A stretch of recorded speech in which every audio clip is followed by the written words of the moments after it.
திங்கட்கிழமை காலையில் இன்றைக்கி ஆதித்யா வந்து ஹாப்பியாக ஸ்கூலுக்கு போனால் அவனோட ஃப்ரெண்டையுமே வந்து அவனோட கிளாஸ்லேயே வந்து சேர்த்து விட்டாச்சு. 2 பேருமா போயிட்டு வந்துட்டாங்க. வந்ததில் லஞ்ச் ஒர்க்கே வந்து பார்த்துருந்தேன். சவுச்சவில் கூட்டு ரெடி பண்ண போகிறேன். பாசிப்பருப்பு கடலைப்பருப்பு ஈக்குவல் அமௌண்ட்டில் எடுத்து ஒரு மணி நேரம் ஊற வச்சாச்சு.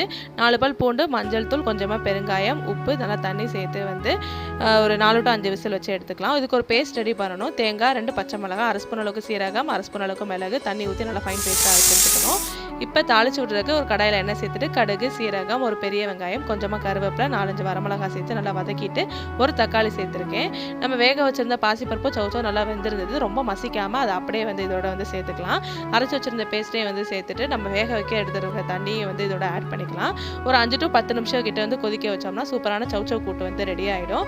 இது அப்படியே குழம்பா கூட சாப்பாடோட ஊற்றி சாப்பிட்றதுக்கும் சூப்பராக இருக்கும். இது கொஞ்சம் கூட்டு மாதிரி தான் வந்து ரெடி பண்ணியிருந்தேன். இதுவே சாப்பாடோட பசங்க சாப்பிட்றதுக்கு அவ்வளோ நல்லா இருந்தது. எக்ஸ்ட்ராவாக வந்து ரசம் வச்சு சூப்பராக வந்து லஞ்ச் வந்து சாப்பிட்டாச்சு. இந்த வீடியோ பிடிச்சிருந்தா லைக் பண்ணுங்கள். நாளைக்கு வீடியோவில் பார்க்கலாம். பாய்.